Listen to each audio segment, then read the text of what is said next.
Assalamualaikum warahmatullahi wabarakatuh. Apa kabar semuanya?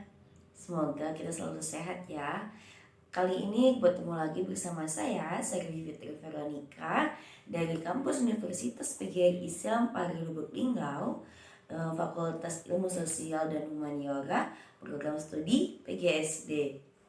Pada video kali ini saya bakal bawa materi masih mengenai PKR, tapi kali ini kita akan membahas mengenai rencana pembelajaran dalam pembelajaran kelas kakak.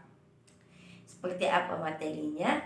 Mari kita saksikan sama-sama.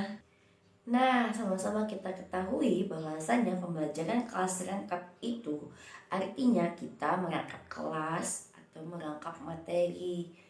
Kenapa hal tersebut dilakukan? Karena bisa jadi kekurangan guru ataupun kekurangan siswa ataupun ruang kelasnya yang kurang. Nah, jadi secara teknis pun pembelajaran kelas rangkap ini rencana pembelajarannya pasti sedikit berbeda dengan pembelajaran yang hanya dilakukan hanya satu kelas saja atau tidak melakukan kelas rangkap. Karena guru di sini harus menghadapi siswa yang berbagai macam karakternya. Ada yang beda usia, beda karakter, cara belajarnya, cara bagaimana menangkap materinya, atau kalau lebih cepat atau sedikit lambat. Tentunya sangat banyak sekali perbedaan-perbedaan yang harus guru hadapi dengan berbagai macam kelompok pembelajaran dalam pembelajaran kelas rangkap. Nah, untuk mengatasi sebuah keberagaman siswa yang sangat banyak tersebut, guru atau pendidik yang mengajar dalam pembelajaran kelas rangkap itu harus kreatif untuk mencapai tujuan pembelajaran yang efektif serta efisien.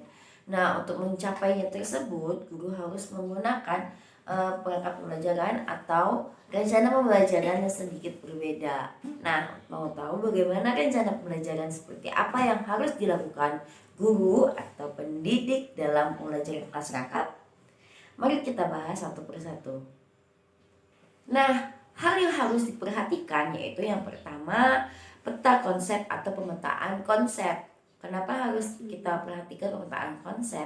Karena dalam pembelajaran kelas rangkap di sini kita bisa merangkup 2 kelas atau 3 kelas.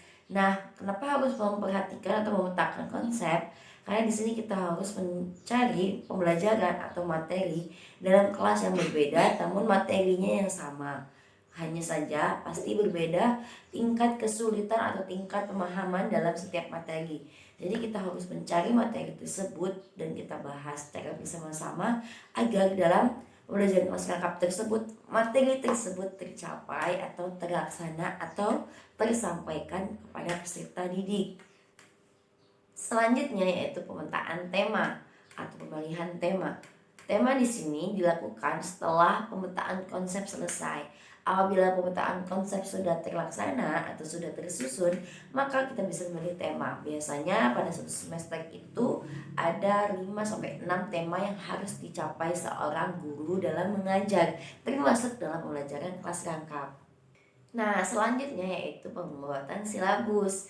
Pembuatan silabus di sini dapat kita rangkap. Misalnya ya, dalam pembelajaran silabus ini untuk pembelajaran kelas rangkap itu ada 2-3 kelas. Jadi sekaligus jadi 1, 2 atau 3 kelas tersebut, 2-3 kelas tersebut dalam satu silabus.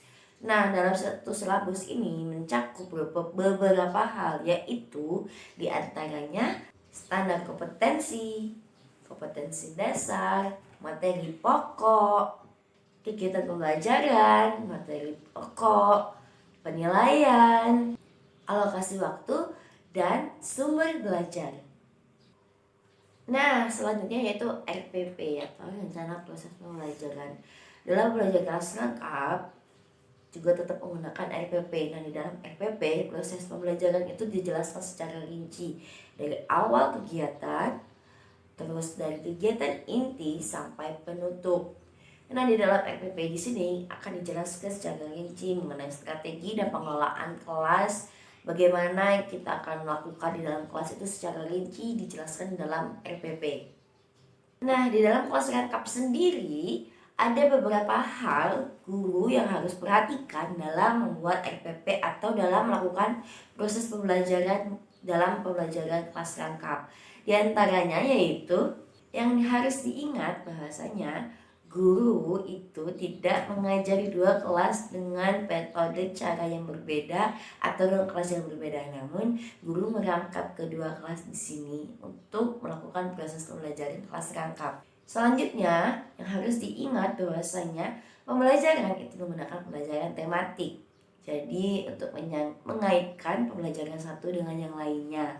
Nah, apabila ada pembelajaran yang berbeda dalam kelas tersebut, maka tetap digunakan atau tetap diajarkan atau tetap disampaikan materi tersebut, namun dengan cara yang berbeda atau hanya sedikit kreativitas guru digunakan di sini.